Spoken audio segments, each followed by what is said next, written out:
Good morning everyone. ચાલો, સો ગઈકાલ સુધી આપણે કેન્સરના જે ડિસ્કશનમાં આગળ વધ્યા છીએ એ અહીંયા સુધી પહોંચ્યા છીએ કે 3 પ્રકારના કેન્સર કરતા કારકો છે.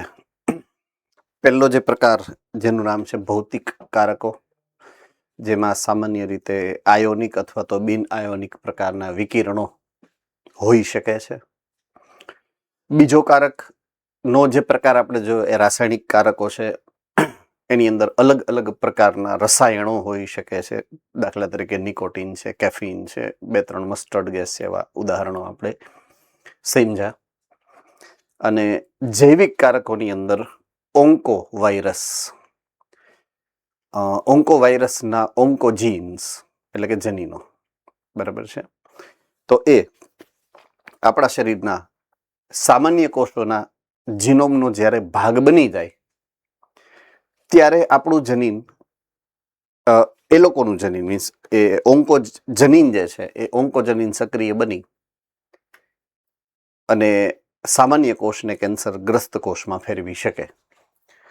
તો આટલી વ્યવસ્થા આપણે સમજી છે. હવે આજે આપણે કેન્સરમાં એક સ્ટેપ આગળ એટલે કે એના નિદાનની વાત આપણે કરવાની છે કે કેન્સર થયું છે એવું આપણે નિદાન કઈ રીતે કરી શકીએ, શેનું કેન્સર છે, કઈ પેશીનું કેન્સર છે, કયા પ્રકારનું કેન્સર છે, એ જાણવાની જે પ્રક્રિયા છે એની આજે વાત કરવાની છે કે કેન્સરની પહેલી ચકાસણી, બીજું એનું નિદાન.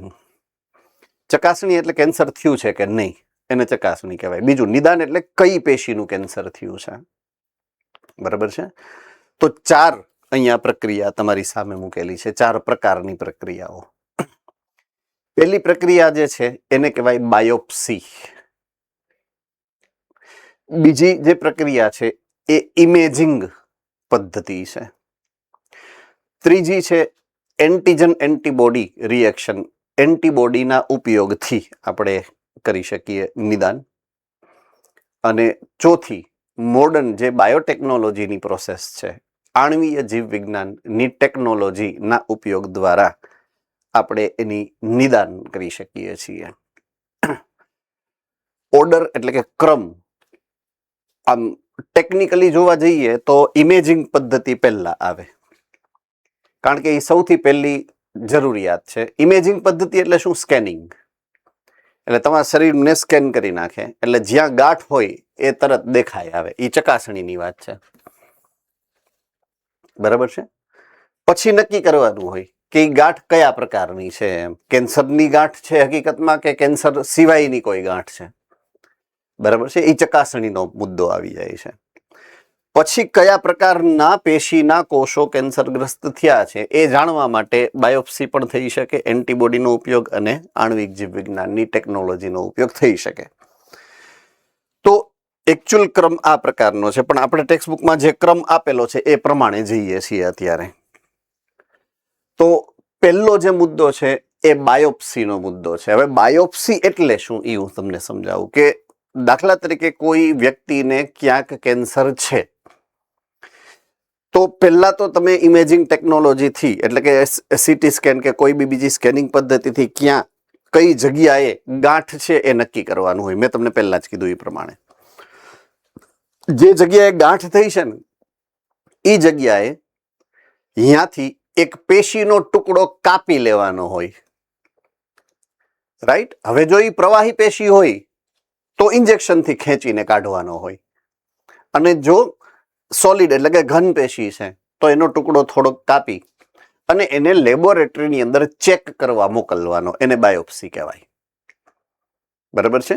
તો બાયોપ્સીની અંદર સંભવિત પેશીનો ટુકડો લેવાનો હોય, એનો પાતળો આડછેદ લઈ જે લેબોરેટરીમાં તમે મોકલો છો એ લેબોરેટરી વાળા શું કરે, એનો એક ટુકડો લે, પાતળો આડછેદ લે, અભિરંજિત કરે, બરાબર છે. અને એ જે પેથોલોજીસ્ટ એટલે કે ડોક્ટર હોય એ ડોક્ટર એને ચેક કરે સૂક્ષ્મદર્શક યંત્ર એટલે માઇક્રોસ્કોપની અંદર કે આ સામાન્ય કોષ છે કે કેન્સરગ્રસ્ત કોષ છે એ નક્કી કરે. તો એને શું કહેવાય? બાયોપ્સી. હવે મેં કીધું એમ, જો લિક્વિડ પેશી હોય તો શું કરાય? દાખલા તરીકે પ્રવાહી, તો પ્રવાહી પેશી આપણા શરીરમાં બે જ છે, બરાબર છે. એક પેશીનું નામ છે રુધિર ને બીજું લસિકા. તો આ લસિકા તો રુધિરની જ બાય પ્રોડક્ટ છે, એટલે એક જ પેશી થઈ આમ જોવા જઈએ તો રુધિર. તો રુધિરનું કેન્સર હોય દાખલા તરીકે તો શું થાય એમ, રાઈટ? તો લ્યુકેમિયા કહેવાય રુધિરના કેન્સરને. શું કહેવાય? લ્યુકેમિયા. એક ખાસ નોંધ તમારે રાખવી પડે અહીંયા, મને યાદ આવી ગયો એટલે ડિસ્કશનમાં લઉં છું મુદ્દો, કે હંમેશા કોષો પેશીના જ ભાગ છે, એટલે પેશીનું જ કેન્સર થાય. કેન્સર થાય એ પેશીનું જ થાય. આ કોઈ કહે કે ન કહે, સિમ્પલ, બરાબર છે. તો કાં તો સંયોજક પેશીનું કેન્સર થઈ શકે, નંબર 1. કાં તો અધિસ્તરીય પેશીનું કેન્સર થઈ શકે, નંબર 2. કાં તો સ્નાયુ પેશીનું કેન્સર થઈ શકે, નંબર 3. કાં તો ચેતા પેશીનું કેન્સર થઈ શકે, number 4. Yes or no? Okay. Cancer થવા માટે કોષના વિભાજન થવું જરૂરી છે, હા કે ના? ઓકે. તો ચેતા પેશી લિસ્ટમાંથી નીકળી ગઈ, સ્નાયુ પેશી લિસ્ટમાંથી નીકળી ગઈ, કારણ કે એનું વિભાજન કોઈ દી ન થાય એકવાર બની ગયા પછી. એટલે 4 પ્રકારની પેશીમાં 2 જ પ્રકારની પેશી એવી છે કે જેમાં કેન્સર થાય, કાં તો અધિચ્છદ અને કાં તો સંયોજક. સંયોજકના પ્રકાર તો હાવ ગયણા ગાંઠા છે, આમ આંગળીના વેઢે ગણી શકાય એટલા. વધારેમાં વધારે કેન્સર કઈ પેશીનું થાય? સંયોજક પેશીનું. રેડી? તો સંયોજક પેશીના કેન્સર સૌથી વધારે થાય. ઓકે. અગેઇન આઈ રિપીટ. દાખલા તરીકે રુધિરની વાત કરું હવે હું, કે રુધિરનું કેન્સર થાય તો એનું નામ લ્યુકેમિયા પાડ્યું. લ્યુકેમિયા. લ્યુકેમિયા એટલા માટે કે લ્યુકોસાઇટમાં થાય. લ્યુકોસાઇટ એટલે શ્વેત કોષો. હવે આરબીસી નું કેન્સર કોઈ દી શું કામ ન થઈ શકે? કોણ કહી શકે?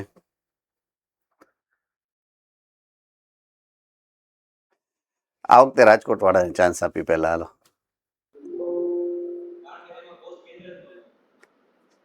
ઈ કોષ જ મૃત કોષ છે એકચ્યુઅલી, જીવંત કોષ છે જ નહીં આરબીસી. એની પાસે નથી અંગિકા, નથી કોષ કેન્દ્ર, કશું જ.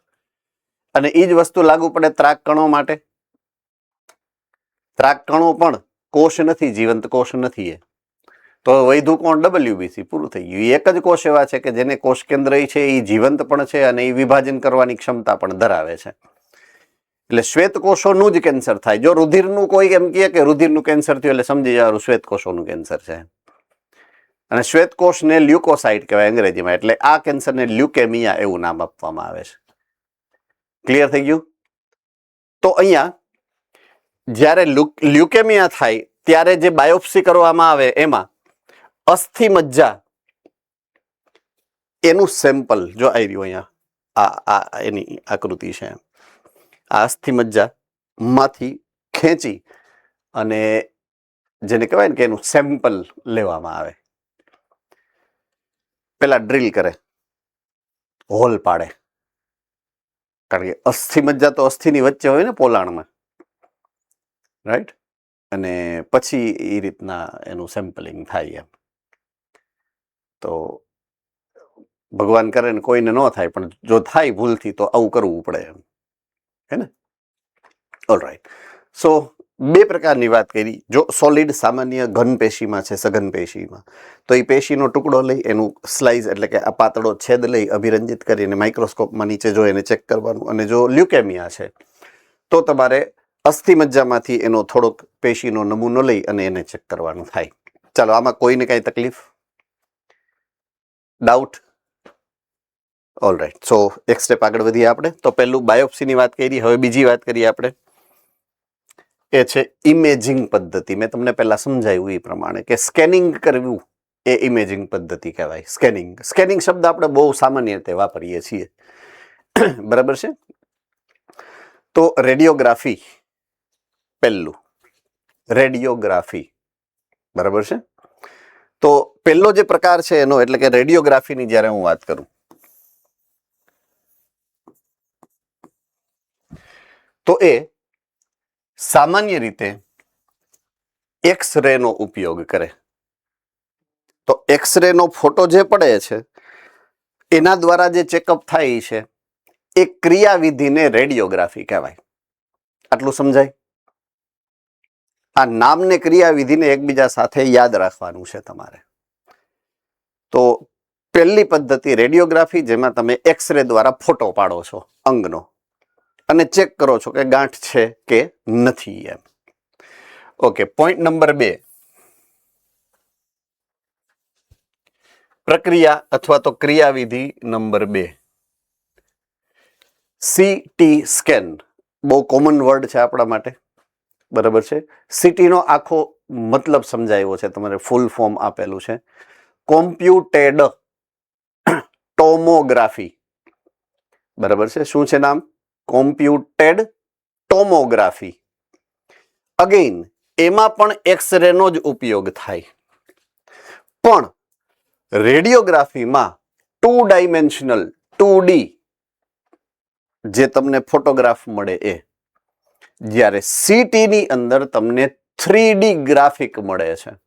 તમને જે ગ્રાફિક મળે એ 3D ગ્રાફિક મળે. આમાં ફોટોગ્રાફ મળે, આમાં ગ્રાફિક મળે, બેયમાં ફરક છે. ફોટોગ્રાફ હંમેશા 2D હોય, રાઈટ, અને ગ્રાફિક હંમેશા 3D હોય. ક્લિયર? તો તમે અંદરની જે સંરચના છે અંગની કે પેશીની, એને ત્રિપરિમાણીય આંતરિક સંરચના આખી સમજી શકો ફરતેથી. એટલે એના કયા ભાગમાં એક્ઝેક્ટ એનું લોકેશન ક્યાં છે એ પણ તમે જાણી શકો છો આ ક્રિયાવિધિમાં. ક્લિયર થાય છે? કોને સમજાઈ ગયું છે? All right, good. હવે ત્રીજા નંબરની ક્રિયાવિધિ MRI. આ પણ સામાન્ય શબ્દ છે, આપણે મેડિકલ ટર્મિનોલોજીમાં વાપરતા MRI સ્કેનિંગ કરાયું, બરાબર છે. Magnetic resonance imaging. ફોટો પાડવાનો છે, પણ એના માટે આપણે ક્યાંય કોઈ પણ પ્રકારના વિકિરણો નથી વાપરવાના. ચુંબકીય ક્ષેત્રનો ઉપયોગ કરશું, એના જે તરંગો છે એનો ઉપયોગ કરશું અને તમે એના દ્વારા ફોટોગ્રાફી કરો છો. ફોટોગ્રાફી કરતા પણ જેને મેં હમણાં જ તમને કીધું હતું એમ કે ગ્રાફિક મળે, બરાબર છે. આખું એનું ગ્રાફિક પ્રેઝન્ટેશન મળે તમને 3D. MRI ની લાક્ષણિકતા એ છે કે જ્યારે તમે MRI મશીનની અંદર જાઓ ને, એટલે એની આખી લાઈવ ક્રિયાવિધિ તમને જોવા મળે છે સ્ક્રીન ઉપર. સમજાય છે? દાખલા તરીકે આ છે પહેલું એક્સ-રે વાળું, તો એ તો તમને ખબર જ છે, જોયું જ હશે બધાએ. આ બીજી જે આકૃતિ છે આ એ સીટી સ્કેનની છે. આ મશીન પણ લગભગ મોટા ભાગના વ્યક્તિઓએ જોયું હશે. આ ત્રીજું છે ને આ મશીન, બરાબર છે, એ મશીન આપણે આ MRI નું મશીન છે.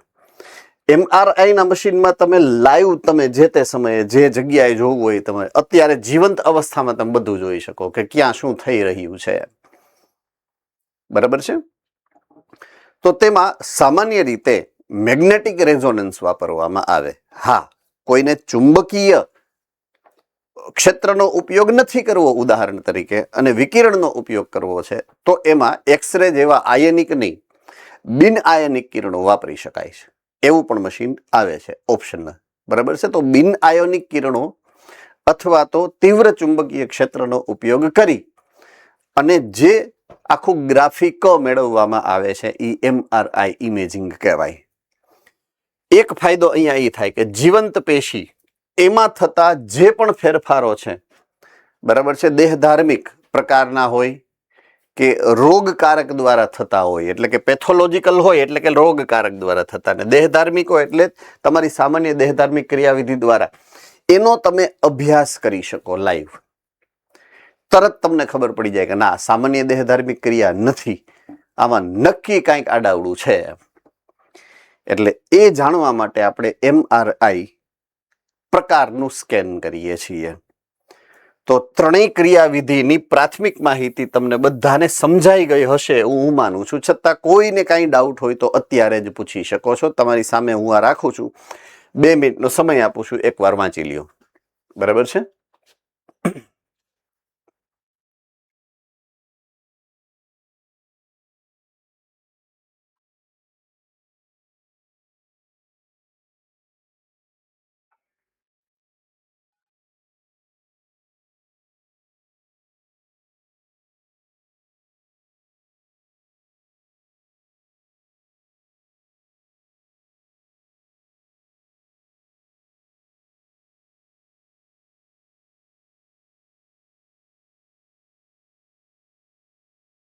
ઓલરાઈટ.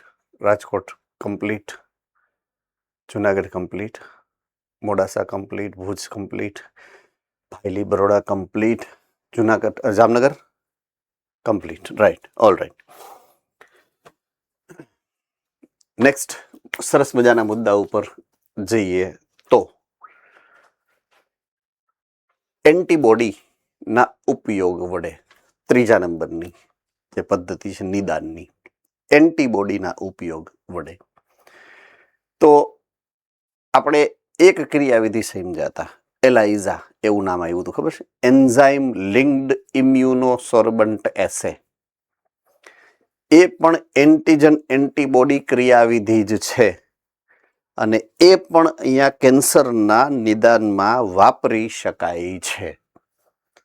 જે લખ્યું નથી અને કહું છું, બરાબર છે? એ એક્સ્ટ્રા મુદ્દો છે નીટને અનુલક્ષીને. ઓકે, હવે અહીંયા આપણી પાસે અમુક સ્પેશિયલ કેન્સરના પરીક્ષણ માટે આપણે સ્પેશિયલ બનાવેલા એન્ટીજન છે આપણી પાસે. આપણે ઓલરેડી મેડિકલ ક્ષેત્રમાં એટલી પ્રગતિ કરી ચૂક્યા છીએ કે આપણે કેન્સર નિર્દિષ્ટ પ્રતિજન એટલે કે કેન્સર સ્પેસિફિક એન્ટીજન એની સામે એન્ટીબોડી બનાવી લીધા છે. એટલે આપણે શું કરીએ ખબર છે? રુધિરનો નમૂનો લઈએ, બરાબર છે? એની હારે આ આપણે બનાવેલા એન્ટીબોડી નાખીએ, ચકાસીએ એન્ટીજન એન્ટીબોડી રિએક્શન થાય છે કે નહીં. જો થાય છે તો આ કેન્સર વાળા પ્રતિજન આપણા રુધિરમાં હાજર છે, બરાબર છે? આ પહેલું. બીજું, ઊંધું કરીએ. રાઈટ? આપણે શું કરીએ? રુધિરનો જે સેમ્પલ છે, નમૂનો છે, એ લઈએ. આઈ રિપીટ, રુધિરનો નમૂનો લઈએ. હવે જો આપણા શરીરમાં કેન્સર હશે, પોઈન્ટ ટુ બી નોટેડ, ઉદાહરણ તરીકે એ વાયરસ દ્વારા થયેલ છે, થમ્સઅપ કરો જોઈએ. એ વાયરસ જ્યારે તમારા શરીરમાં ઘૂસ્યું હશે તો તમારા શરીરની રોગ પ્રતિકારક શક્તિ તો સક્રિય થઈ હશે કે નહીં? અને એણે એના વિરુદ્ધમાં એન્ટીબોડી તો બનાવવાની ટ્રાય કરી હશે ને બનેલા જ હશે. જીતે ન જીતે એ બીજા નંબરની વાત છે, બનેલા તો હશે જ. મતલબ કે જો એ કેન્સર વાયરસનું છે, તમારા શરીરમાં એ પ્રવેશ કરે છે, તમારા શરીરમાં એનું એન્ટીબોડી તમારા રુધિરમાં છે, આપણે એ રુધિર લઈ અને એન્ટીજન નાખો એટલે એન્ટીજન એન્ટીબોડી રિએક્શન થાય. ચેક કરી શકો આ એન્ટીબોડી તમારા શરીરમાં છે, મતલબ કે એન્ટીજન પણ તમારા શરીરમાં છે. સિમ્પલ. ક્લિયર કે નહીં? ઓકે, તો આ રીતે આપણે એન્ટીજન અને એન્ટીબોડી બેયનો ઉપયોગ કરી શકીએ. અહીંયા તમને ખાલી એક જ ઉપયોગ આપ્યો છે, એન્ટીબોડીના ઉપયોગ વડે. મેં જે તમને બીજા નંબરની ક્રિયાવિધિ સમજાવી ઈ કે વાયરસ છે, તમારા શરીરમાં ઘૂસ્યો છે એટલે તમારા રુધિરમાં એન્ટીબોડી છે, ઈ છે કે નહીં ચેક કરીએ છીએ આપણે. એટલે આપણે એન્ટીજન નાખીએ એમાં એટલે તરત જ રિએક્શન આવે. એન્ટીજન એન્ટીબોડી તરત આપણે ચેક કરી શકીએ કે આમાં એન્ટીબોડી છે. એટલે આપણે ચેક કોને કર્યો? એન્ટીબોડીને. ક્લિયર થઈ ગયું? રાઈટ? ઓલરાઈટ. ચાલો હવે નેક્સ્ટ એટલે કે છેલ્લું, આણ્વીય જીવ વિજ્ઞાનની ટેકનોલોજીનો ઉપયોગ કરવાનો. તો મોસ્ટ કોમન જે છે ને એ અત્યારની ટેકનોલોજી પ્રમાણે પીસીઆર મેથડ કહેવાય, પોલિમરેઝ ચેઇન રિએક્શન. શું કહેવાય? Polymerase chain reaction, PCR. Okay, આનુવંશિક રીતે થતા જનીની કેન્સરના નિદાન માટે જ જનીનોનું પરીક્ષણ કરવા માટે આ લાગુ પડે. તો શેના માટે લાગુ પડશે? જ્યારે એ વારસાગત કેન્સર હશે ત્યારે, બાકી નહીં. એટલે એ એક ખાસ નોંધ રાખવાની મગજમાં કે આ ચોથા નંબરનું છે, એટલે કે આણ્વીય જીવ વિજ્ઞાનની ટેકનોલોજીના ઉપયોગ વાળું છે, એ ફક્ત જનીનની વિકૃતિ દ્વારા જો કેન્સર થાય તો અને તો જ લાગુ પડે, નહીતર નહીં. ઓકે, એમાં થાય શું જુઓ, આ જનીનોને આપણે બદલી અને વ્યક્તિને નિશ્ચિત કેન્સર સામે પૂર્વવત એટલે પેલા જેવા હતા એવા સામાન્ય કરી શકીએ છીએ. બરાબર છે? એટલે કે કેન્સરને અવરોધવા કે અટકાવવા શક્ય બની શકે છે આ ટેકનોલોજી. કેન્સરજનથી સંવેદનશીલ વ્યક્તિઓને તેમનાથી દૂર રહેવું જોઈએ. તેમનાથી એટલે શું? કેન્સરજનથી. હવે જનીનિક વિકૃતિ કરી શકે એવા વિકિરણો હોય હાનિકારક, તો એનાથી દૂર રહેવું જોઈએ. એટલે કેન્સર વિકૃતિથી ન ઉત્પન્ન થાય, કહેવાનો કવિનો ભાવાર્થ અહીંયા એવું છે. ઉદાહરણ પણ આપેલું છે, જુઓ તમને. તમાકુના ધુવાડા, જેનાથી તમારા ફેફસામાં કેન્સર થાય તો એ વિકૃતિને કારણે જ થાય છે, જનીનિક વિકૃતિને કારણે જ થાય છે. બરાબર છે? સમજાય છે કે નહીં? તો એનાથી તમારે દૂર રહેવું પડે. તો એ કોઈ પણમાં લાગુ પડશે, કોઈ પણ ક્રિયાવિધિ માટે લાગુ પડશે. દરેક પ્રકારના કેન્સરજન કે જે કેન્સર માટે જવાબદાર બની શકે, વ્યક્તિએ આવા પદાર્થોથી દૂર રહેવું જ જોઈએ, જેથી કરીને કેન્સરથી બચી શકાય. સિમ્પલ. તો એ પ્રિવેન્શન છે, અટકાવનો ઉપાય છે. નિદાન નહીં, અટકાવ છે. અટકાવ કઈ રીતે કરી શકાય? કેન્સર પ્રેરતા રસાયણોથી તમારે દૂર રહેવું પડે, કેન્સર પ્રેરતા વિકિરણોથી તમારે દૂર રહેવું પડે. વાયરસથી તો એ તો આપણા બસમાં નથી, ટ્રેનમાં નથી. બરાબર?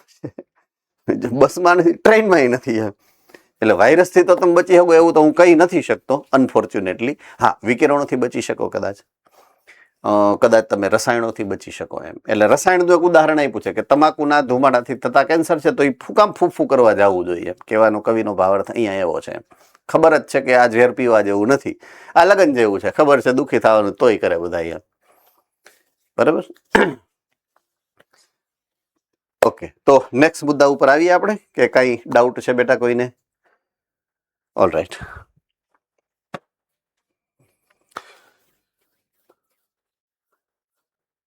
ઉપચાર કઈ રીતે કરી શકાય? જો કેન્સર થયું તો એનો ઉપચાર શું? પોઈન્ટ નંબર 1, યુઝ્યુઅલી કેન્સરના સ્ટેજીસ હોય છે. મેં તમને પહેલા સમજાવ્યું હતું એ પ્રમાણે 2 પ્રકારની ગાંઠ છે, એક સાધ્ય ગાંઠ છે, એક અસાધ્ય ગાંઠ છે. સાધ્ય ગાંઠ છે ને એ પ્રાથમિક સ્ટેજ, પહેલું સ્ટેજ કહેવાય,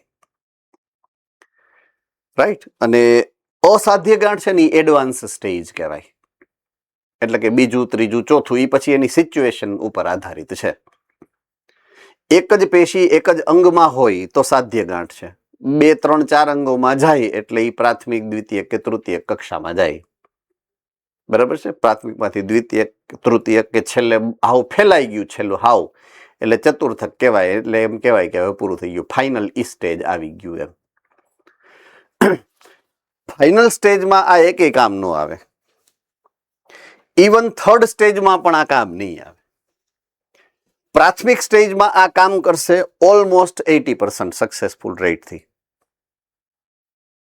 સમજાય છે? દ્વિતીયક સ્ટેજમાં એ કામ કરશે 40-50% સક્સેસ રેશિયોથી. થર્ડમાં 10% સક્સેસ રેશિયો છે, એ ઓલમોસ્ટ અવગણી શકાય કે કામ નહીં કરે. એટલે થર્ડ ને ફોર્થમાં ભૂલી જવાનું. પછી ડોક્ટર એમ કહી દે કે આ સેવા કરો જેટલા દી થાય એટલા દી. એ ત્રીજા કે ચોથા સ્ટેજમાં આવે. પહેલા સ્ટેજમાં ડોક્ટર ગેરંટી લે કાંઈ વાંધો નહીં આવે, તમે તાર ચિંતા ન કરો, આપણે ઓપરેશન કરી અને કાઢી નાખશું એમ ગાંઠ. એ પહેલું સ્ટેજ. બીજા સ્ટેજમાં ઓપરેશન પણ કરાવવું પડે અને બીજી સારવારો પણ લેવી પડે બીજા સ્ટેજમાં. તો આપણે આ બધી સારવારોની વાત કરીએ કે કેટલી કેટલી સારવારો હોય છે. પણ યાદ રાખવાનું, તૃતીયક, ચતુર્થ એટલે એડવાન્સ લેવલમાં લાગુ ન પડે. પ્રાથમિક કે દ્વિતીય કક્ષાનું હોય ને ત્યાં સુધી વાંધો ન આવે. પ્રાથમિકમાં તો ઈઝી થઈ જાય, પણ દ્વિતીયકમાં થોડું ઘણું 2, 3, 4 ટ્રીટમેન્ટ અલગ અલગ લેવી પડે, થઈ શકે. ઓકે, વિકિરણ સારવાર પહેલું, બરાબર છે, કે જેમાં વિકિરણોનો ઉપયોગ કરવામાં આવે મશીન દ્વારા. તો અહીંયા આ 4 પ્રકારની વાત કરી, એમાં આ પહેલી જે આકૃતિ છે એમાં આ મશીન છે અને આ વ્યક્તિ છે કે જેને કેન્સર છે, એની ઉપર આ હાનિકારક વિકિરણોનો મારો ચલાવવામાં આવે. વિકિરણ સારવારમાં ગાંઠને ઘાતક રૂપે વિકિરણની સારવાર આપવામાં આવે, એટલે એટલું વિકિરણનો મારો કરવામાં આવે કે એના જે કોષો છે ને એ કોષો બળી જાય, બરાબર છે. તેની આસપાસના સામાન્ય કોષોને ઈજા ન થાય એની કાળજી ડોક્ટર દ્વારા રાખવા. એટલે અતિ એક્સપર્ટ હોય ને એ આ કામ કરે છે. જેમ તેમ ગમે એ વ્યક્તિ કાંઈ ઓલો કમ્પાઉન્ડર આવીને આ કામ ન કરી શકે, કવિ એવું કહેવા માંગે છે, બરાબર છે. ઓકે, પોઈન્ટ નંબર 2, આ આપણે વાત કરી વિકિરણ સારવારની. બીજી વાત કરી રસાયણ ચિકિત્સા. રસાયણ એટલે દવા, ડ્રગ. કેન્સરને મટાડવા માટે, કેન્સરના લક્ષણોને ઓછા કરવા માટે, લક્ષણોથી રાહત અપાવવા માટે, અને ક્યારેક સ્પેશિયલી જ્યારે વાયરસથી થતું હોય ત્યારે એ વાયરસને નિષ્ક્રિય બનાવવા માટે દવાઓ વાપરવી પડે, એને કહેવાય રસાયણ ચિકિત્સા. તો ચિકિત્સકીય અવરોધો એટલે કે કીમોથેરાપ્યુટિક ડ્રગનો ઉપયોગ કરી, જો ડ્રગનું નામ એટલે કે દવાનું નામ છે ચિકિત્સક ઔષધક, બરાબર છે, ખાસ યાદ રાખવાનું નામ. કેન્સરગ્રસ્ત કોષોના નાશ માટે એનો કામ આપણે આવે. કેન્સરગ્રસ્ત કોષો ઉપર અસર કરે ની કોષોને માર નાખે. આમાંના કેટલાક ચોક્કસ ગાંઠ માટે નિશ્ચિત હોય છે, સ્પેસિફિક. અમુક ચોક્કસ પ્રકારની ગાંઠ હોય તો એની દવા અલગ હોય, બીજા પ્રકારની ગાંઠ હોય તો એની દવા અલગ હોય, ત્રીજા પ્રકારની ગાંઠ છે એની દવા અલગ છે. મોટા ભાગની દવાઓની આડઅસર હોય છે. ઉદાહરણ તરીકે વાળ બધાય ઉતરી જાય, આખા શરીરના વાળ દૂર થઈ જાય, બરાબર છે. એનિમિયા, રુધિર પીળું થઈ જાય, આ એની સામાન્ય અસર છે. કોની? કીમોથેરેપી કહેવાય. શું કહેવાય? કીમોથેરેપી, રાસાયણિક ચિકિત્સા, એટલે કે એમાં દવાઓનો ઉપયોગ કરવાનો, રસાયણોનો ઉપયોગ કરવાનો છે. ઓકે, ચાલો નેક્સ્ટ પોઈન્ટમાં જઈએ છીએ. 3જા નંબરની ક્રિયાવિધિ, પ્રતિકારકતા સારવાર. હવે પ્રતિકારકતા એટલે કે રોગ પ્રતિકારક તંત્રની ક્રિયાવિધિ, એટલે કે એન્ટીજન એન્ટીબોડી, એ સિદ્ધાંતનો ઉપયોગ કરવાનો થાય, રાઈટ. તો એન્ટીજન એન્ટીબોડીનો સિદ્ધાંતનો ઉપયોગ ક્યારે થાય? જ્યારે સૂક્ષ્મજીવ દ્વારા થાય. સૂક્ષ્મજીવમાં ખાસ બેક્ટેરિયા હોય ત્યારે, પ્રજીવ હોય ત્યારે. વાયરસ હોય ત્યારે એક સ્પેશિયલ ટેકનોલોજી છે. આપણા કોષની અંદર જ્યારે વાયરસ ઘૂસે તો આપણા શરીરમાં આપણા કોષો દ્વારા એક વિશેષ પ્રકારનું કેમિકલ બને છે, પ્રોટીન, જેનું નામ ખાલી જગ્યા છે. જામનગર ઇન્ટર ફોરેન્સ નહીં, ફેરોન્સ, ઇન્ટરફેરોન, રાઈટ. ઇન્ટરફેરોન નામનું દ્રવ્ય બને.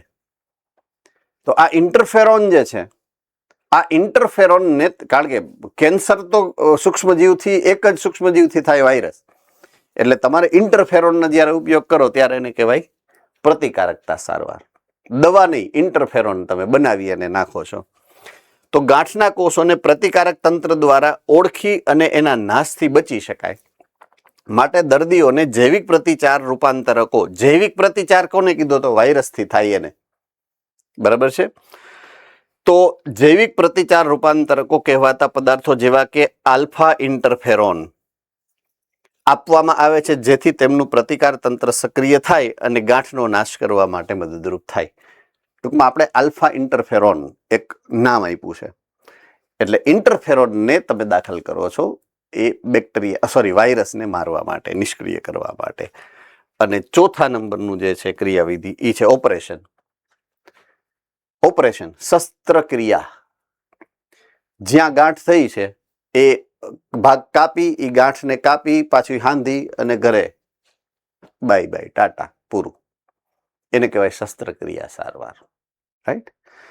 હવે જે અહીંયા લખેલું છે એ પ્રમાણે મોટે ભાગે કેન્સરમાં શસ્ત્રક્રિયા, વિકિરણ અને રસાયણની સંયુક્ત સારવાર આપવામાં આવે, બધું એકી સાથે કરવામાં આવે. બરાબર છે. સિંગલ ટ્રીટમેન્ટ ક્યારેય નથી થતી, બધી ટ્રીટમેન્ટ એકી સાથે કરાવવામાં આવતી હોય છે, જેથી ઉથલો ન મારે, આપણે દેશી ભાષામાં કહીએ ને, ઉથલો ન મારે, ફરી પાછું એ કેન્સર થવાની શક્યતા ના રહે.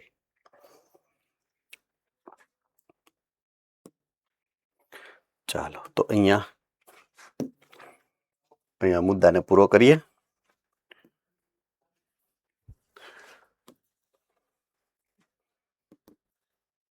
નેક્સ્ટ મુદ્દા ઉપર હવે જઈએ આગળ.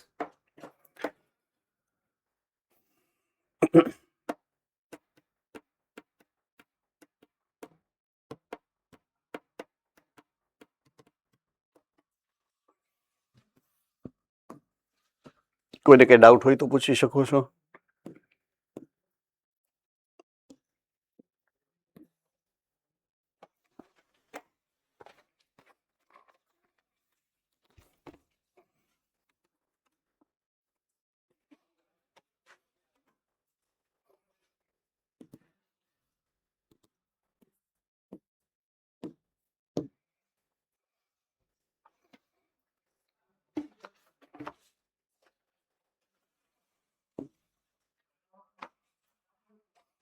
હવે સરસ મજાની માહિતી તમારી સાથે શેર કરવાની છે.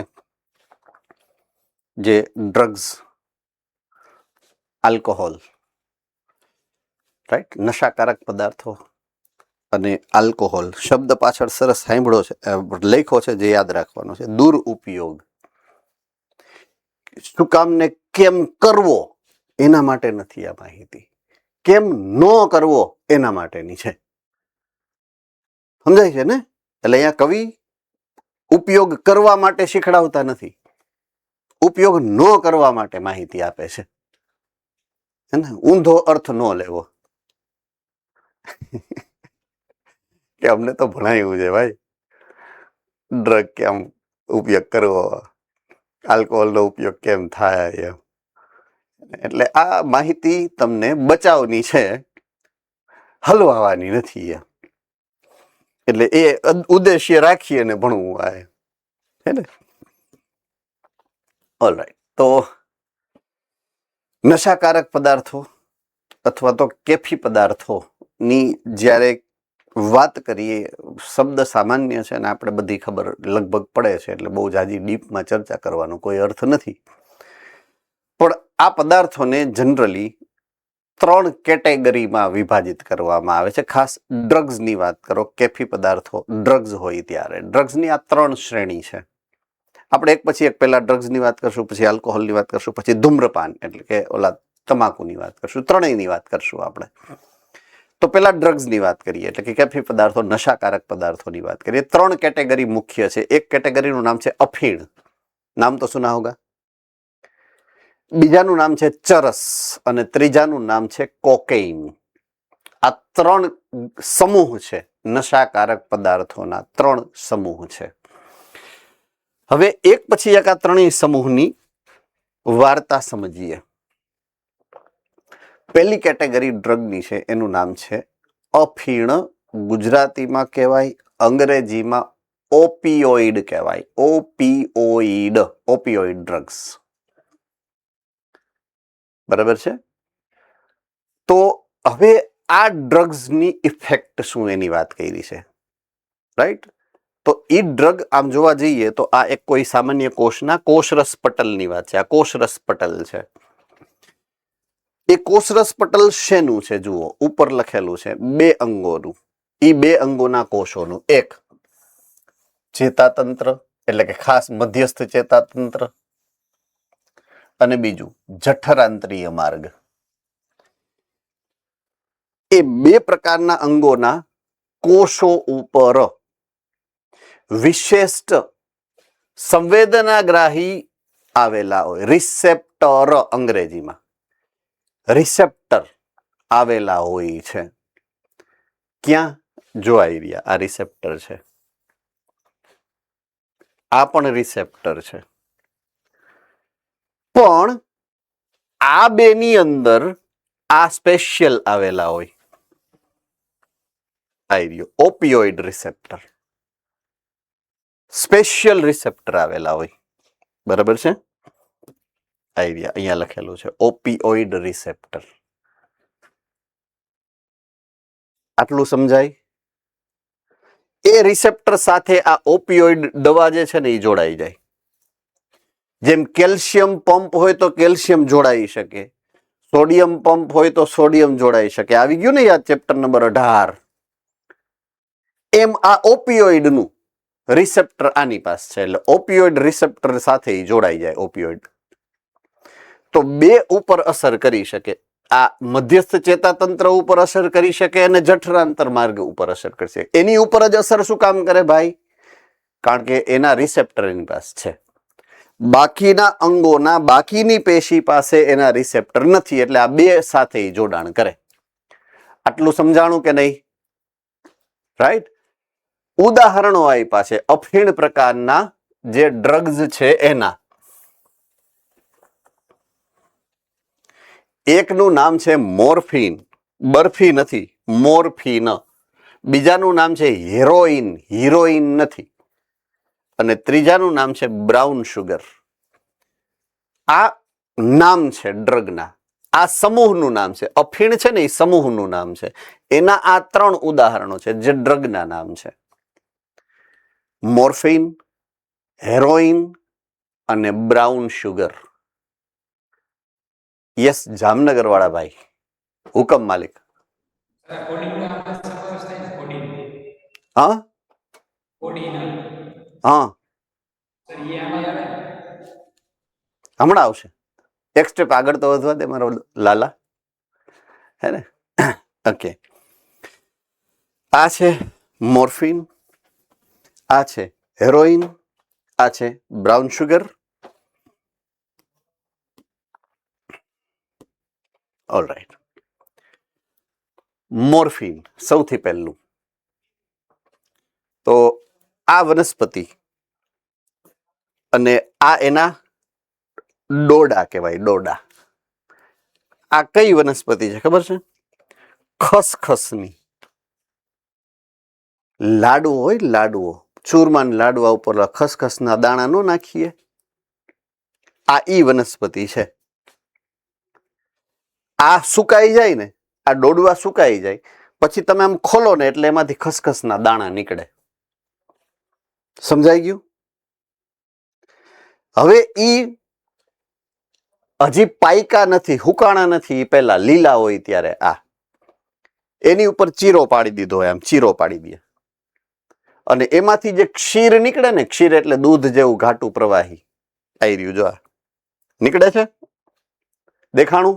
બધાને દેખાણું? એ નીકળે, એને સુકાઈ જવા દે અને પછી એને અહીંયાથી ઉખેડી લે.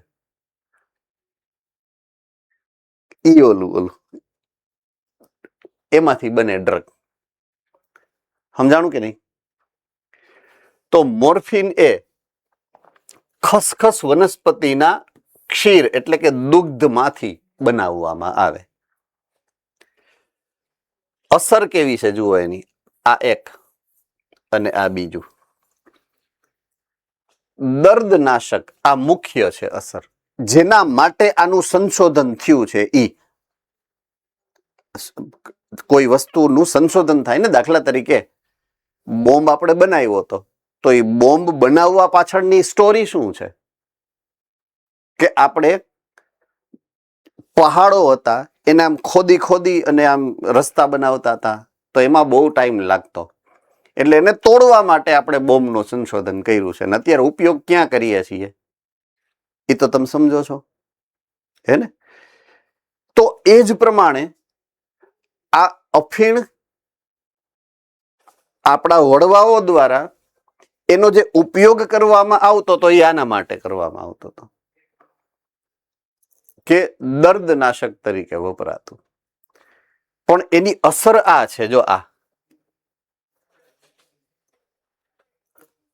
મોજ કરાવી દઈ. એની ક્વોન્ટિટી જેટલી લેવાની હોય એનાથી વધારે લેવાઈ ગઈ એટલે CNS મધ્યસ્થ ચેતાતંત્રના બ્લોક કરી દે. હવે મધ્યસ્થ ચેતાતંત્ર બ્લોક થયું એટલે કાંઈ સંવેદના થાય તમને? નો થાય ને, બસ ઈ આ દર્દની સંવેદના નો થાય. ક્લિયર?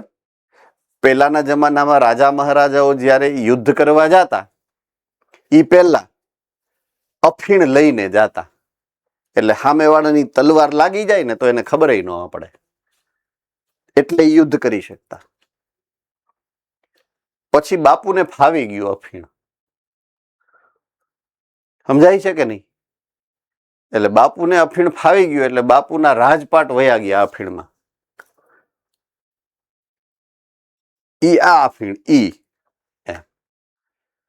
તો જ્યારે ઈ યુદ્ધમાં જાય છે ત્યારે ઈ આ અસર માટે વાપરે છે, અને પાછા આવીને રંગમહેલમાં હાઈજે જ્યારે મહેફિલ જામે ત્યારે ઈ આ અસર કરે, માદક અસર કરે, નશો એના માટે. એટલે બે વસ્તુ, આ સાચો ઉપયોગ છે એનો, આ એનો દુરુપયોગ છે. આપણે દુરુપયોગની વાત કરવાની છે કે ઈ નથી કરવાનો એમ. એનો સાચો ઉપયોગ આ છે, એના માટે તમે કરી શકો, એમાં કઈ વાંધો નહીં. અને એના માટે જ એનું સંશોધન થયેલું છે. થમ્સઅપ કરી શકો? ઓકે, હાશ, બચાવજો ઈશ્વર આ બધાને આનાથી, હે ને? ઓકે, બીજું હેરોઈન, જેનું બીજું નામ છે સ્મેક. ઓકે, રાસાયણિક રીતે આની પહેલા જે મોર્ફિન જોયું, એ મોર્ફિન નું વધારે વ્યુત્પન્ન એની ઉપર રાસાયણિક પ્રક્રિયા કરી. રાસાયણિક પ્રક્રિયા કરી અને મોર્ફિનને બનાવ્યું ડાઇએસેટાઇલ મોર્ફિન. શું બનાવ્યું? ડાઇએસેટાઇલ મોર્ફિન. બસ એનો અર્થ થઈ જાય હેરોઈન. એટલે હેરોઈન રાસાયણિક રીતે શું છે? ડાઇએસેટાઇલ મોર્ફિન જ છે. મીન્સ એમાંથી જ મોડિફાઈ થઈને બનેલું છે. એનું નામ સ્મેક પણ છે. સ્મેક બીજું નામ. સફેદ રંગનું થઈ જાય, ગંધ બંધ કાંઈ ન હોય, સ્વાદમાં હાઈ ક્લાસ કડવું હોય, અને સ્ફટિકમય સંયોજન બને, પાવડર વ્હાઇટ કલરનો.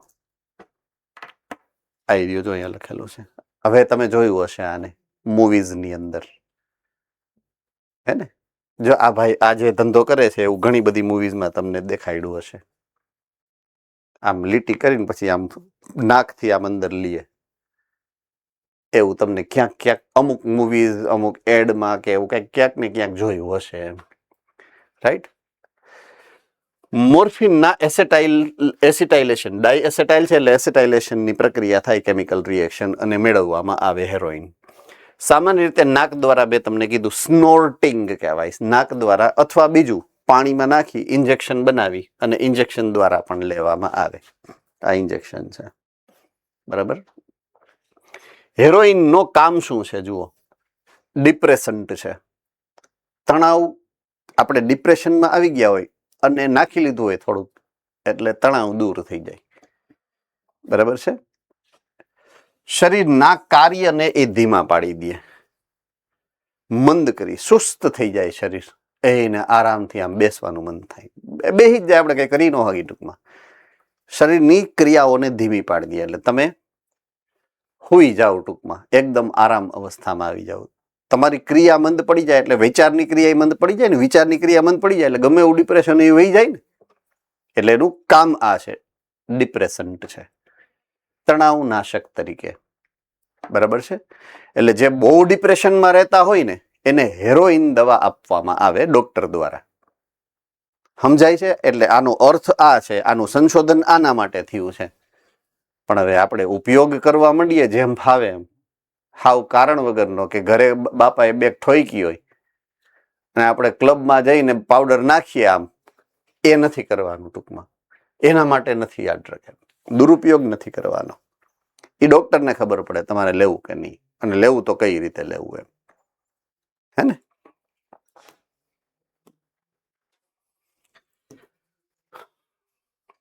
બસ બે જ આવ્યા, ત્રીજું નું આવ્યું. ઓકે, ચરસ, કેનેબિનોઇડ. ચરસ અથવા તો અંગ્રેજીમાં કેનેબિનોઇડ કહેવાય. ઓમાં ઓપિયોઇડ હતા, અફીણ હતા એ ઓપિયોઇડ હતા અને ચરસ છે એ કેનેબિનોઇડ છે. બરાબર. હવે અગેઇન આનો ટાર્ગેટ ઓર્ગન પણ છે અને એ પણ આ જ છે, CNS મગજ. બરાબર છે. અને એના પણ રિસેપ્ટર છે, સંવેદના ગ્રાહકો છે. એટલે એ પણ કેની સાથે જોડાય છે? મગજ સાથે જ જોડાય. કોણ? ચરસ, કેનેબિનોઇડ્સ. રેડી? હવે એ લેવામાં કઈ રીતે આવે? અંતઃશ્વસન એટલે ઓની જેમ, ઓલા ભાઈ નહોતા કરતા આની પહેલા, એની જેમ અંતઃશ્વસન એટલે નાકથી. બીજું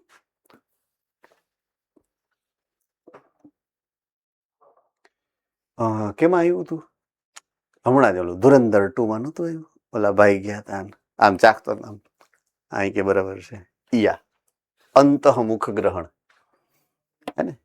તો એ ડ્રગ્સ એવા છે. હવે અસર ક્યાં કરે? અસર આની ઉપર કરે, હૃદય પરિવહન તંત્ર ઉપર અસર કરે. ચરસ, કેનેબિનોઇડ્સ. અંડરસ્ટુડ. ઓલું ક્યાં કરતું હતું? પાચન માર્ગમાં અને CNS આખામાં. હવે આ જોડાય ભલે મગજમાં, પણ એની અસર ક્યાં થાય છે? હૃદય પરિવહન તંત્ર ઉપર, એની ક્રિયાવિધિ ઉપર સીધી અસર કરે છે.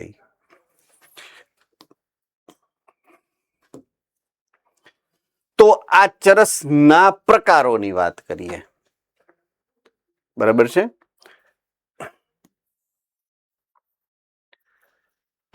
કુદરતી એટલે વનસ્પતિમાંથી તમે નીકાળો, એને કાઢો, એક્સ્ટ્રેક્ટ કરો.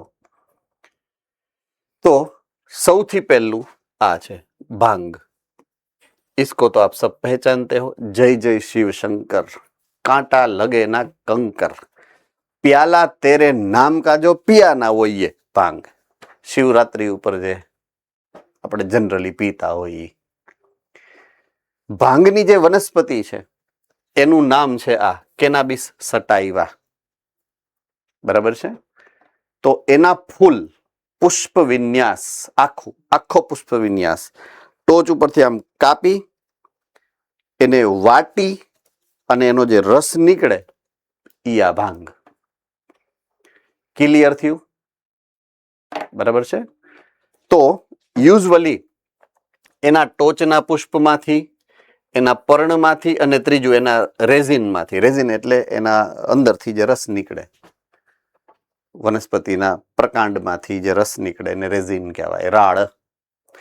તો અલગ અલગ આનું અલગ થાય, ટોચના પુષ્પમાંથી જે નીકળે ઈ અલગ છે, પર્ણમાંથી નીકળે ઈ અલગ થાય, રેઝિનમાંથી નીકળે ઈ અલગ થાય.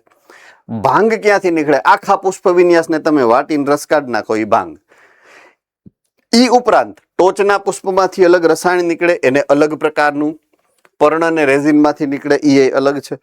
બધાય વિવિધ પ્રકારના સંયોજન બનાવી શકો તમે એમાંથી. દાખલા તરીકે મેરેઝુઆના, હસીસ, ચરસ, ગાંજો, આવા અલગ અલગ રસાયણ બને એમાંથી. ये सबका नाम तो सुना ही होगा ना आपने. મેરીઝુઆના આ છે, પાંદડામાંથી બને. હસીસ ને ચરસ ને એ બધું એના પર્ણમાંથી બની શકે. ગાંજો છે, રેઝિનમાંથી બને. એટલે અલગ અલગ પ્રકારના જે પદાર્થો છે એ અલગ અલગ પ્રકારના એના પુષ્પીય ભાગમાંથી કે પર્ણમાંથી કે એમ બની શકે. બરાબર છે. ઓકે. શરીરના હૃદય પરિવહન તંત્રમાં મેં કીધું એ પ્રમાણે અસર કરે છે. હૃદય પરિવહન તંત્રને ઉત્તેજે વધારે. બરાબર છે. એટલે થાય શું કે તમારું પરફોર્મન્સ વધે, તમે એકદમ ઉર્જાવાન બની જાવ એમ. એટલે ઘણી વખત જે એથ્લીટ હોય, રમતવીર, એ પોતાનું પરફોર્મન્સ વધુ સારું બનાવવા માટે આનો દુરુપયોગ કરતા હોય છે. એટલે દાખલા તરીકે ઓલિમ્પિક્સ ને એમાં તમે સાંભળ્યું ને ડ્રગ લીધા હોય એવા પકડાણા ને ઈ આ ડ્રગ લેતા હોય બધા, ચરસ કેનેબિનોઇડ ડ્રગ. શું કામ? કારણ કે હૃદય પરિવહન તંત્ર ઉપર અસર કરે. હૃદયની જે રુધિર પરિવહન તંત્રની ક્રિયાવિધિને વધારે એટલે નેચરલી તમારી અંદર ઉર્જા વધી જાય, બ્લડ ફ્લો વધે, રુધિરનું પરિવહન વધી જાય એટલે ઉર્જા જે છે એ વધી જાય અને એને કારણે તમે વધારે સારું પરફોર્મ કરી શકો સામાન્ય કરતા. બરાબર છે. એટલે આ ડ્રગનો આ રીતે દુરુપયોગ થતો હોય.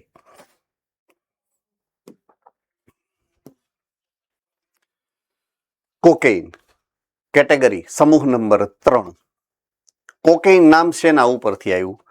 કોકા વનસ્પતિમાંથી મળે છે. આ દક્ષિણ અમેરિકા ખંડમાં એમેઝોન જંગલમાં બહુ મોટા પ્રમાણમાં અને સામાન્ય રીતે જોવા મળતી આ વનસ્પતિ છે કોકા.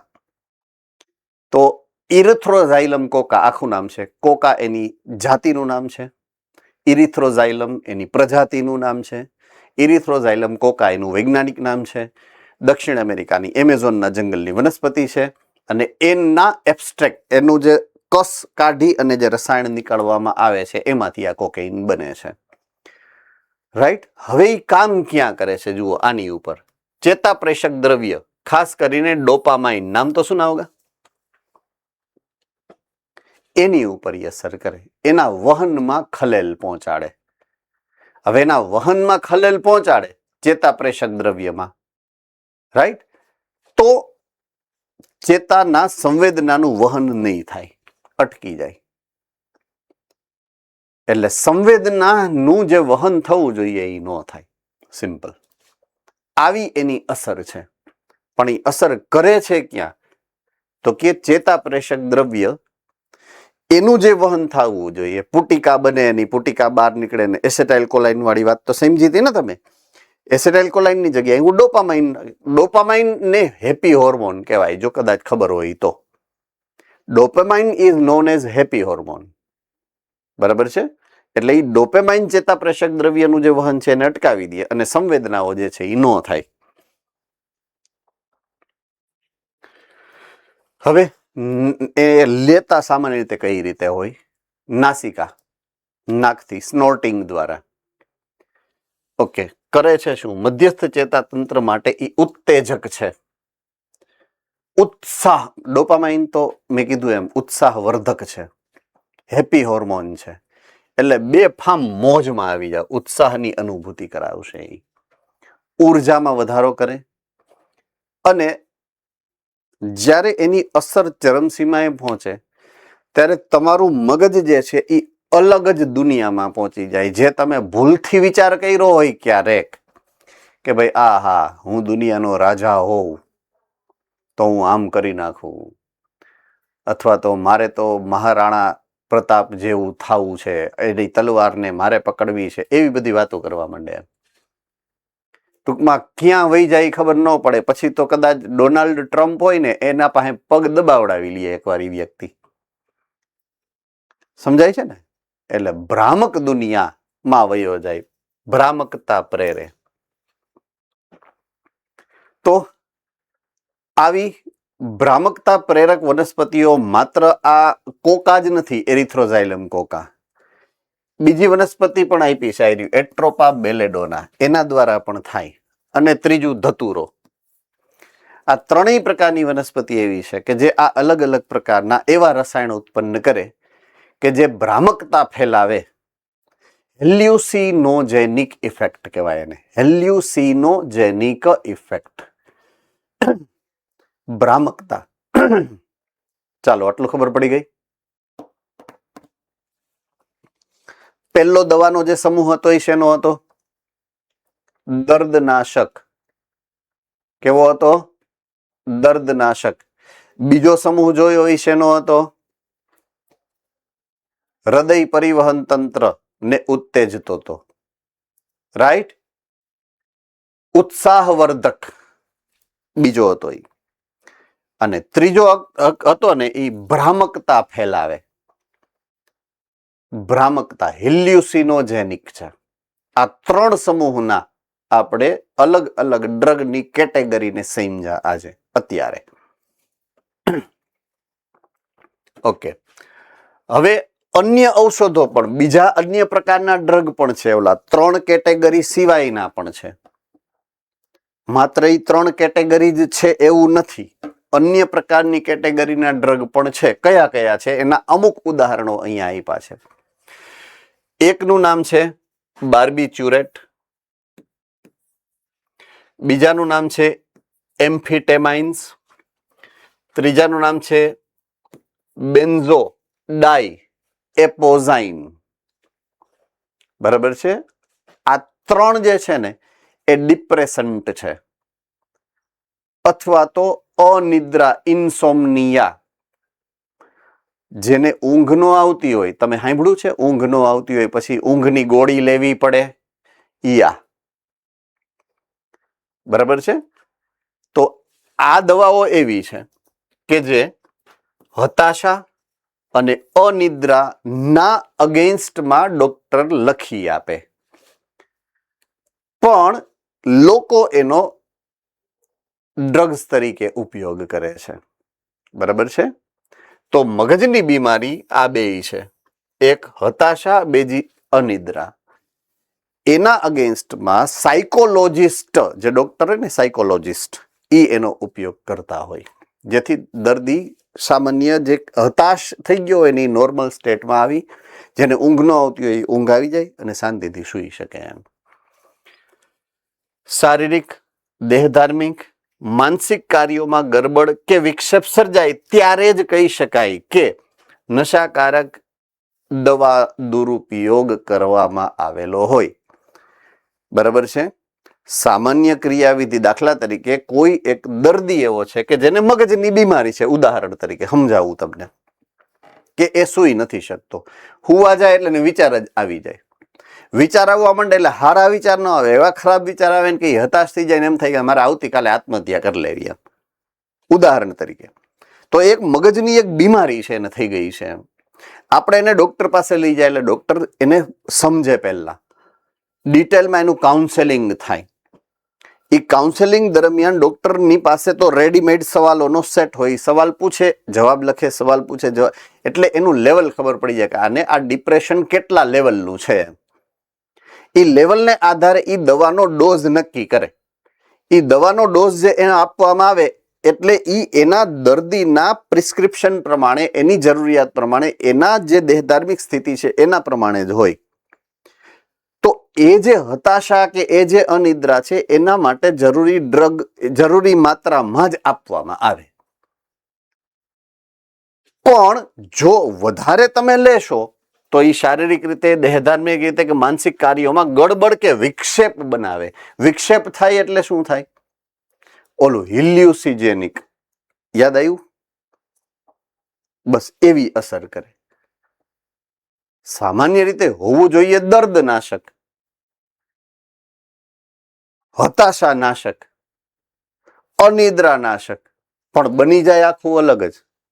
મહારાણા પ્રતાપ બનાવી નાખે ને ત્યારે કહી શકાય કે એ દુરુપયોગ કર્યો છે એ દવાનો.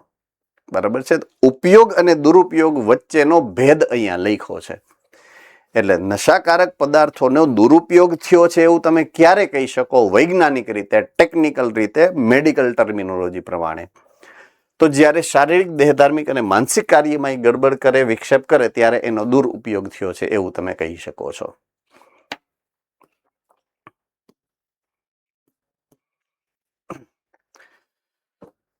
તમાકુ, ધૂમ્રપાન નાનપણથી સાંભળતા આવ્યા છીએ, કદાચ જોતા પણ આવ્યા છું, ઘરમાં કોઈ લેતું હોય, પાન મસાલો, માવો, ફાકી, સિગરેટ, બીડી, એકાદ નંગ તો ઘરમાં હોય જ, અથવા તો ઊંધું એકાદ જ એવું હોય કે જે ન લેતું હોય, બાકી બધા લેતા હોય, હે ને? તો હું બૈરાઓની વાત નથી કરતો પાછો, એટલે mind it very well. Only it is related to the mails of your family. મોટા ભાગના પુરુષોને આદત હોય છે, ઇવન આપણા ઘરમાં પણ હશે કે કોઈ વ્યક્તિ હશે કે જેને આદત હોઈ શકે.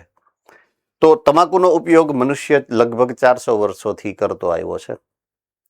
તમાકુનો ઉપયોગ ધૂમ્રપાન એટલે કે બીડી, સિગરેટ તરીકે, ચાવવામાં એટલે કે માવો, આમાં ન કરતા હોય ચાવવામાં,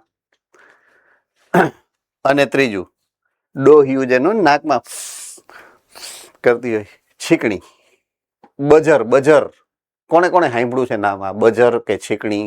હા, આ 3 રીતે થાય તમાકુનો ઉપયોગ. તમાકુમાં ઘણા બધા રાસાયણિક પદાર્થો હોય છે, જે મુખ્ય છે આલ્કલોઇડ. એનું નામ છે નિકોટીન. જાણીએ છીએ નાનપણથી કે તમાકુની અંદર નિકોટીન નામનું દ્રવ્ય હોય. એ આલ્કલોઇડ છે. આલ્કલોઇડ આ યાદ રાખવાનું છે. એ રાસાયણિક એક જે સમૂહ છે એનું નામ છે આલ્કલોઇડ. નિકોટીન દ્વારા એની અસર ક્યાં થાય? જુઓ, એડ્રિનલ ગ્રંથિને ઉત્તેજના મળે. હવે એડ્રિનલ ગ્રંથિ અને એડ્રિનાલિન અને નોર એડ્રિનાલિન 2 પદાર્થોનો સ્ત્રાવ થાય. એનું કામ શું છે? આપણા શરીરની ક્રિયાઓને એક ઉત્તેજે અને બીજો પાછો સામાન્ય શાંત પાડી દે.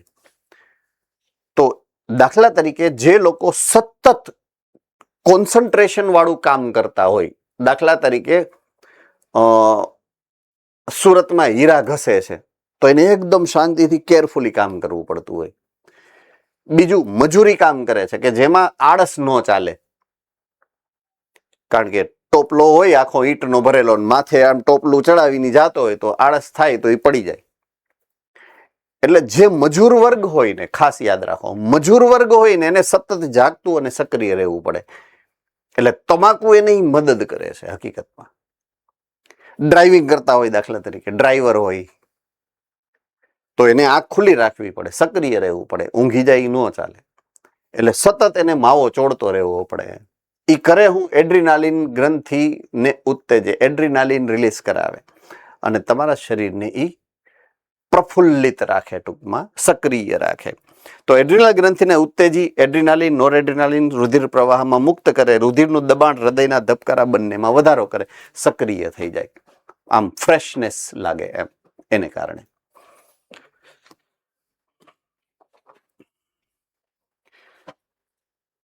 ધૂમ્રપાન ખાસ ફૂફૂ, ફેફસા, મૂત્રાશય અને ગળાનું કેન્સર, બરાબર છે, બ્રોન્કાઇટિસ, એમ્ફીસેમા, આ બધું નામ સાંભળ્યું જ હશે. શ્વસન સંબંધિત અનિયમિતતા, કોરોનરી હાર્ટ ડિસીઝ એ પણ આવી ગયું છે હૃદય સંબંધિત અનિયમિતતામાં. જઠરમાં ચાંદુ એ પણ આવી ગયું છે. હા, એ પાઠ નીકળી ગયો, સોરી, પાચન તંત્ર વાળો પાઠ નીકળી ગયો, બરાબર છે. જઠરની અંદર ચાંદુ પડવું, આ બધી અસર ધૂમ્રપાનથી થાય. અલગ અલગ ભાગમાં અલગ અલગ અસર.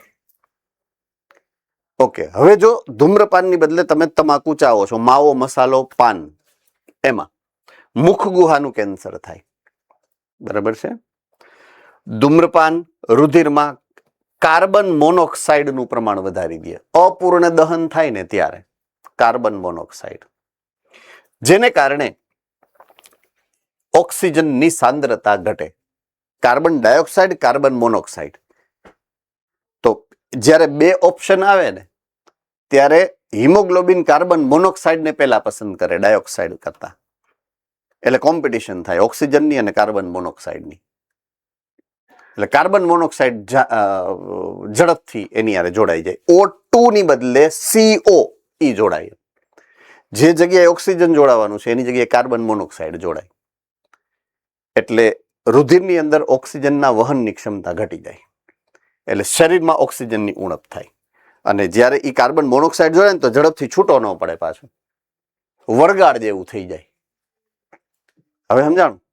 કાર્બન ડાયોક્સાઇડ ની બદલે જો કાર્બન મોનોક્સાઇડ જોડાણો તો એ ઘડીકમાં છૂટો જ ન પડે. કાર્બન ડાયોક્સાઇડ છૂટો પડે નીકળી જાય, કાર્બન મોનોક્સાઇડ રીએ. ના ને આપણે બહુ મજા આવે એમ, અહીંયા રીએ. એટલે એ રુધિરની અંદર જેમ જેમ વધારે થાય એમ એમ એમાં ઓક્સિજનની ક્ષમતામાં ઘટાડો થાય. બચાવનો ઉપાય, હવે એ સમજાવવું પડે આપણને કેવી રીતના બચવું એનાથી. તો વ્યક્તિ સિગરેટનું પેકેટ ખરીદે ત્યારે એવું નથી બનતું કે તેની નજર સિગરેટના પેકેટ ઉપર છાપેલી કાનૂની ચેતવણી ઉપર એનું ધ્યાન ન જાય? જાય જ. ધૂમ્રપાનથી સાવચેત કરે છે અને દર્શાવે છે કે કઈ રીતના એ નુકસાનકારક છે. હવે એ તો આપણને દેખાડતા પીએ કે જો આપણને એવું ન થાય, પીવા વાળાની વાત છે. આમ છતાં પણ યુવાનો અને વૃદ્ધો બંનેમાં આજકાલ ધૂમ્રપાનનું ચલણ વધ્યું છે. આપણે એનાથી દૂર રહેવાનું છે. ધૂમ્રપાન અને તમાકુ ચાવવાના ભય અને તેની જો આદત પડવાની પ્રવૃત્તિને કારણે યુવાનો અને વૃદ્ધો બંનેમાં ખાસ આ આદતથી દૂર રહેવું જોઈએ. એટલે આના માટે આ ચેપ્ટર ભણી છીએ, આના માટે નહીં. બરાબર. દરેક બંધાણીને સલાહ અને ચિકિત્સા સંબંધિત માર્ગદર્શન આપી અને આદતમાંથી છુટકારો આપવો જોઈએ. બસ એના માટે તમને ભણાવવામાં છે. આપણી આજુબાજુ કોઈ કરતું હોય તો રોકાય કે પહેલા રેવા દે, આ કર્યા જેવું નથી એમ. બરાબર છે. ખાડો આવતો હોય કેમ કે આગળ ખાડો છે જો ને ભાઈ એમ. એટલે આપણે ચેતવવાનું છે આ બધા જે ધંધો કરતા હોય એને એમ. તો આ વાત પૂરી કરીએ. ઓમે ટાઈમ પૂરો થઈ ગયો. તો અહીંયા આપણે ધૂમ્રપાન ને નશાકારક પદાર્થો, આલ્કોહોલ એક બાકી રહ્યું છે. બરાબર છે. પછી યુવા ધનને આપવાની જે સલાહ છે એ પણ, એટલે કે તમને જે મારે સલાહ આપવાની હોય એ પણ બાકી છે. એ આવતીકાલે આપી દઈશ. એટલે લગભગ આવતીકાલે આપણું ચેપ્ટર પૂરું થઈ જશે. રેડી? ફાઇન. ચાલો મળીએ છીએ આવતીકાલે. C you tomorrow. Take care.